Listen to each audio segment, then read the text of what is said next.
Hello friend, how are you. I hope आप सभी अच्छे होंगे मित्रों। जैसे कि आज 25 अप्रैल है। 25 अप्रैल जितने भी आपके करंट अफेयर के मोस्ट इंपॉर्टेंट क्वेश्चन बनते हैं विथ एक्स्ट्रा फैक्ट क्लियर करूंगा। आज का पहला क्वेश्चन आपका है, हाल ही में राष्ट्रीय पंचायती राज दिवस कब मनाया गया।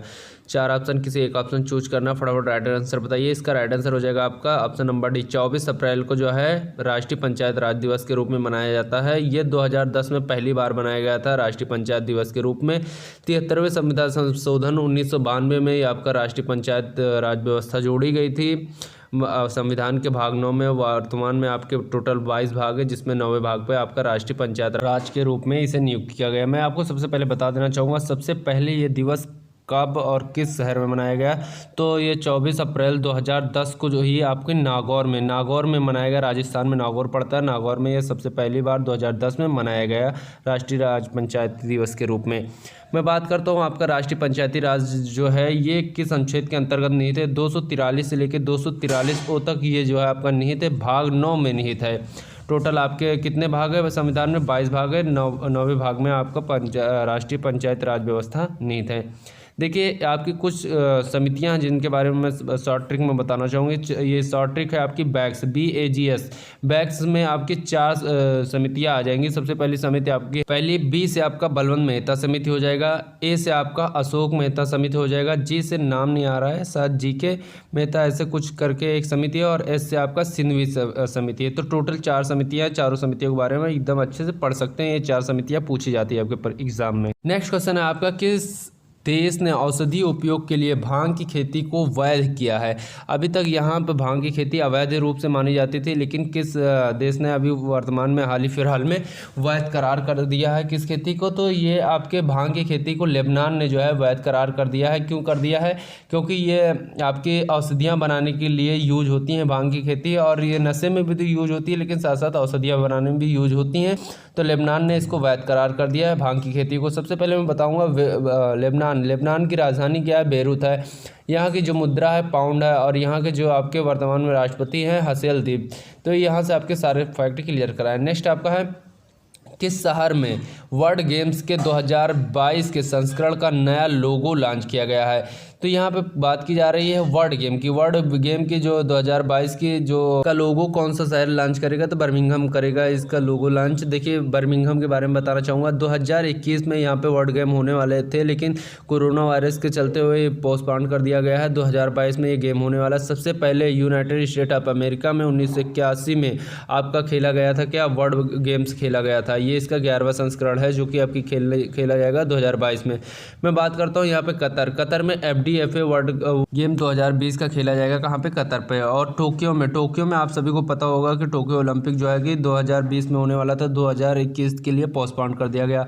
और हांगझू में आपका क्या होने वाला है? कॉमनवेल्थ गेम होने वाला है 2022 का। नेक्स्ट क्वेश्चन है आपका, किस मंत्रालय ने माई बुक माई फ्रेंड अभियान की शुरुआत की है।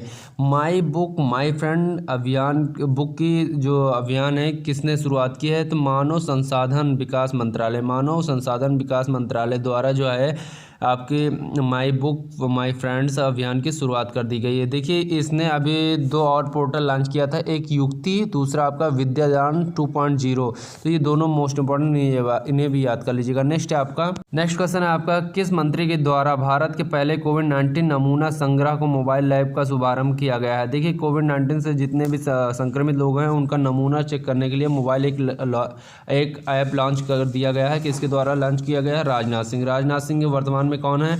राजनाथ सिंह वर्तमान में आपके भारत के क्या है? रक्षा मंत्री हैं। नेक्स्ट आपका है, इसी में मोबाइल ऐप का नाम क्या है? BSL.3 VRDL lab. Mobile app का नाम क्या है? BSL.3 VRDL लैब इसका नाम है, जिसके माध्यम से कोरोना वायरस संक्रमित लोगों को पहचाना जा सकेगा। देखो ये ऐप किसने तैयार किया है? ये ऐप DRDO ने तैयार किया। DRDO की स्थापना 1958 में हुई थी। यहाँ DRDO जो महानिदेशक है सतीश जी हैं, और DRDO को जो मुख्यालय है नई दिल्ली में है।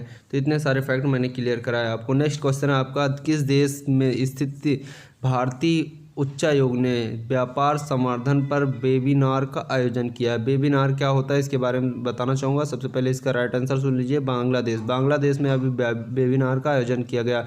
वेबिनार होता क्या है? देखिए पूरा दुनिया अभी हाल ही फिलहाल में क्या हो रहा है कि कोरोना वायरस से लड़ रहा है, जहाँ से सभी देश की जो अर्थव्यवस्था है बहुत डाउन होती जा रही है, जिसके लिए एक मीटिंग रखी गई कि इस परेशानी से कैसे उबरा जाए, कैसे इससे निजात पाया जाए। तो इसी को हम वेबिनार कहेंगे, जिसका जो अभी आयोजन कहाँ, बांग्लादेश में हुआ है। नेक्स्ट क्वेश्चन है, हाल ही में जाने माने रंगमंच कलाकार का निधन हुआ है, इनका नाम क्या था।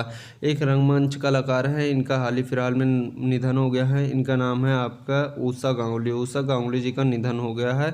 और ये थी कौन, इनके बारे में बताना चाहूँगा। ये एक रंगमंच कलाकार थी। रंगमंच कलाकार का मतलब होता है नृत्य और संगीत से जुड़ा हुआ। इनको 1998 में भारतीय संगीत अकादमी द्वारा जो है पुरस्कार दिया गया था। 1970 से लेकर 1980 तक भारतीय संगीत अकादमी के लिए ये बहुत प्रतिष्ठित महिला रही हैं। नेक्स्ट है इसी में world theatres day. World theatres day कब मनाया जाता है? 27 मार्च को। प्रत्येक 27 मार्च को वर्ल्ड थिएटर्स डे के रूप में मनाया जाता है। नेक्स्ट क्वेश्चन आपका, हाल ही में किस देश ने कोरोना महामारी और व्यापक तनाव के बीच अपने एक उपग्रह नूर का प्रक्षेपण किया है? देखिए, नूर नाम का एक उपग्रह जिसका प्रक्षेपण हाल ही फिलहाल में ईरान ने किया है, यूनाइटेड स्टेट ऑफ अमेरिका से मदद लेते हुए। तो इसने अपना जो है सैन्य उपग्रह, ये आपका सैन्य उपग्रह है जिसका जो है लॉन्च कर दिया है, जिसका नाम नूर है। अगर नूर पूछा जाए नूर क्या है, तो नूर यह एक सैन्य उपग्रह है। और किस देश का सैन्य उपग्रह है? तो ईरान का है। किसके मदद से इसने लॉन्च किया है? तो यूनाइटेड स्टेट ऑफ अमेरिका की मदद से नूर नाम का ये उपग्रह लॉन्च किया गया है। देखिए, ईरान की राजधानी तेहरान है। ईरान की जो वहाँ की मुद्रा ईरानी रियाल है। और यहाँ पे जो अभी वर्तमान में कमांडर बनाए गए हैं, यहाँ पे इस्माइली कानिया जी को कमांडर बनाया गया है यहाँ पे। देखिए, इथोपिया ने भी अपना एक उपग्रह लॉन्च किया जिसका नाम है ETRSS। और श्रीलंका ने एक उपग्रह 2019 में लॉन्च किया था जिसका नाम है रावण-1 था। और नेपाल ने भी एक उपग्रह लॉन्च किया जिसका नाम है नेपालाई SA-7, इस नाम का उपग्रह लॉन्च किया। नेक्स्ट है आपका, किस राज्य ने कोरोना वायरस महामारी के बीच राज्य में रिपोर्टिंग करने वाले सभी पत्रकारों को 10 लाख रुपए के बीमा देने का ऐलान किया है? तो इसका राइट आंसर हो जाएगा हरियाणा। हरियाणा राज्य ने पत्रकारों को कोविड-19 में जितने भी पत्रकार हैं जो रिपोर्टिंग कर रहे हैं अपना जान जोखिम में डाल के, उन सभी पर 10 लाख रुपए के बीमा देने की बात कही है। देखिए, हरियाणा सरकार ने एक बुक भी लॉन्च की है जिसका नाम है द एयर एक्ट 1981। 1981 में एक एक्ट आया था जिसका नाम था द एयर एक्ट। तो यहाँ के बारे में बात करता हूँ। हरियाणा के जो आपके मुख्यमंत्री हैं मनोहर लाल खट्टर जी हैं। और ये जो बुक लिखी गई थी द एयर एक्ट 1981, ये बुक के गोपाल जी के द्वारा लिखी गई थी। नेक्स्ट है आपका, हाल ही में चाइना ने विश्व स्वास्थ्य संगठन WHO के लिए कितने करोड़ डॉलर अतिरिक्त अनुदान की घोषणा की है? तो चाइना ने WHO वर्ल्ड हेल्थ ऑर्गेनाइजेशन को 3 करोड़ डॉलर जो है अतिरिक्त अनुदान करने की बात कही है। देखिए, क्यों कही है? क्योंकि USA ने अपना फंडिंग रोक दिया है WHO को देने के लिए। क्यों रोक दिया है इसके बारे में बता देना चाहूँगा। क्योंकि जो है WHO ने बहुत बड़ी भूल कर दी थी। चाइना से ही कोरोना संक्रमण फैला हुआ था, जबकि यूनाइटेड स्टेट ऑफ अमेरिका ने चेताया था कि चाइना से जितने भी लोग विदेशों में आ रहे हैं, विदेशों से जा रहे हैं चाइना में, उन पर प्रतिबंध लगा दीजिए क्योंकि एक संक्रमण फैला है जो कि वैश्विक महामारी का रूप ले सकती है। लेकिन ये यूनाइटेड स्टेट ऑफ अमेरिका ने WHO कहा, लेकिन WHO ने कहा नहीं, ये छोटी मोटी बीमारी, इससे कोई प्रॉब्लम नहीं होने वाली, जिसके चलते इतनी बड़ी प्रॉब्लम फैली और फंडिंग रोक दिया अमेरिका ने। यहाँ पे बात की जा रही है WHO वर्ल्ड हेल्थ ऑर्गेनाइजेशन, विश्व स्वास्थ्य संगठन की स्थापना 7 अप्रैल 1948 में की गई। इसका मुख्यालय कहाँ है? जेनेवा कहाँ पे? आपका स्विट्जरलैंड में है। वर्तमान में यहाँ के जो महानिदेशक है, CEO MD हैं जिनको WHO के, इनका नाम है टेड्रोस अधनॉम जी। WHO यानी वर्ल्ड हेल्थ ऑर्गेनाइजेशन के उप महानिदेशक आपके CEO और MD, ये सारे जो पद होते हैं ये एक ही होता है, जिनका नाम है टेड्रोस अधनॉम जी। नेक्स्ट आपका आज का क्वेश्चन आपका, हाल ही में किस दिग्गज कंपनी ने रिलायंस जियो की 9.99% हिस्सेदारी खरीद ली है? तो इसका राइट आंसर क्या होगा? कमेंट बॉक्स के माध्यम से बताइएगा। यदि नहीं बताते हैं तो आपको मैं कमेंट बॉक्स के माध्यम से बता दूंगा कल राइट आंसर। यदि वीडियो अच्छा लगे वीडियो को लाइक कीजिएगा, मेरे चैनल को सब्सक्राइब कीजिएगा, वीडियो ज़्यादा से ज़्यादा शेयर करिएगा। जय हिंद।